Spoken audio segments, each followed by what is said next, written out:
श्री शिवपुराण रुद्र संहिता चतुर्थ खंड 5वां अध्याय कुमार का अभिषेक। ब्रह्मा जी बोले, जब कार्तिकेय अपनी माताओं कृतिकाओं से आज्ञा लेकर भगवान शिव के पास जाने के लिए वहां से निकले तो द्वार पर देवताओं के शिल्पी विश्वकर्मा द्वारा बनाया गया सुंदर रथ उनकी प्रतीक्षा कर रहा था।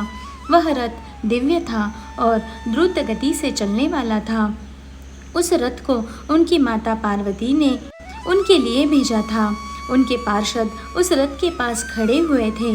कार्तिकेय दुखी मन से उस रथ पर चढ़ने लगे।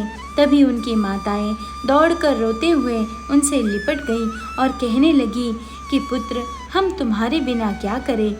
पुत्र, हम तुमसे बहुत प्यार करती हैं। तुम्हारे बिना यहाँ रहना हमारे लिए संभव नहीं है। तुम शीघ्र ही वापस लौट आना। यह कहकर उन्होंने कार्तिकेय को हृदय से लगा लिया और भारी मन से कार्तिकेय को रोते रोते जाने की आज्ञा दी। तब कार्तिकेय ने कृतिकाओं को आध्यात्म ज्ञान प्रदान किया। तत्पश्चात कार्तिकेय उस दिव्य मनोहर रथ पर बैठ गए और वह उन्हें उड़ा ले गया। आकाशीय मार्ग से तीव्र गति से चलता हुआ वह रथ कैलाश पर्वत पर आकर रुका।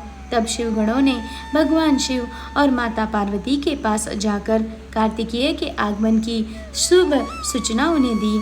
उनके आगमन के बारे में सुनकर भगवान शिव और देवी पार्वती बहुत प्रसन्न हुए। तत्पश्चात भगवान शिव मुझे, विष्णु जी, देवी पार्वती और अन्य देवताओं को साथ लेकर उस स्थान पर पहुँचे जहाँ कार्तिकेय का रथ रुका हुआ था। सबके मन में गंगा जी से उत्पन्न उस बालक को देखने की बड़ी इच्छा थी।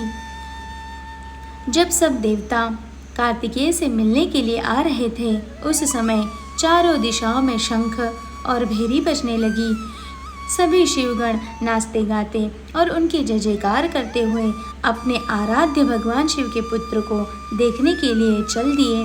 वहां पहुंचकर सब बहुत प्रसन्न हुए। भगवान शिव ने प्रेम पूर्वक उस बालक को गोद में बिठा लिया। तब देवी पार्वती ने भी उस बालक को बहुत प्यार किया।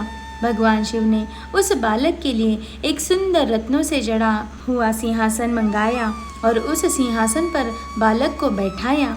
तत्पश्चात भगवान शिव ने सब तीर्थ स्थानों से मंगाए गए जल को वेद मंत्रों से पवित्र करके उससे बालक को स्नान कराया।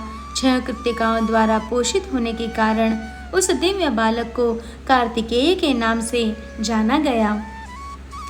तीर्थों के पवित्र जल से स्नान करने के उपरांत सभी देवताओं ने कार्तिकेय को तरह तरह की अमूल्य वस्तुएं, विद्याएं एवं अद्भुत शक्तियां प्रदान की। तब सर्वप्रथम देवी पार्वती ने अपने पुत्र को हृदय से लगाकर उसे चिरंजीव होने का आशीर्वाद प्रदान किया। माता लक्ष्मी ने दिव्य मनोहर हार उस बालक को पहनाया तो देवी सावित्री ने सारी सिद्धि विधाएं उन्हें प्रदान की। फिर विष्णु जी ने रत्नों से निर्मित किरीट, मुकुट, बाजूबंद, वैजंती माला और अपना सुदर्शन चक्र उन्हें प्रदान किया। भगवान शिव ने प्रसन्नतापूर्वक अपने पुत्र कार्तिकेय को शूल, पिनाक, फरसा, शक्ति, पाशुपस्त्र, बाण, संहारस्त्र आदि परम दिव्य वस्तुएं प्रदान की।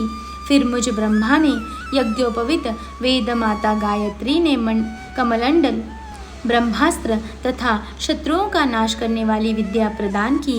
देवराज इंद्र ने अपना वाहन ऐरावत हाथी और वज्र प्रदान किया। वायुदेव वरुण ने श्वेत छत्र और रत्नों की मालाएं प्रदान की। सूर्यदेव ने मन की तरह तीव्र गति से चलने वाला दूतग्रामी रथ और शरीर की रक्षा करने वाला कवच भी प्रदान किया।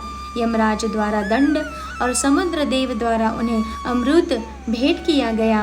धन के अकूत भंडार के स्वामी कुबेर ने गदा दी। इस प्रकार सब देवताओं ने भगवान शिव के पुत्र कार्तिकेय को अनेक प्रकार के अस्त्र शस्त्र और उपहार प्रदान किए। सभी देवताओं और शिवगणों ने उनका अभिवादन किया। इस समय वहां पर बहुत बड़ा उत्सव होने लगा। चारों ओर हर्ष की लहर दौड़ रही थी।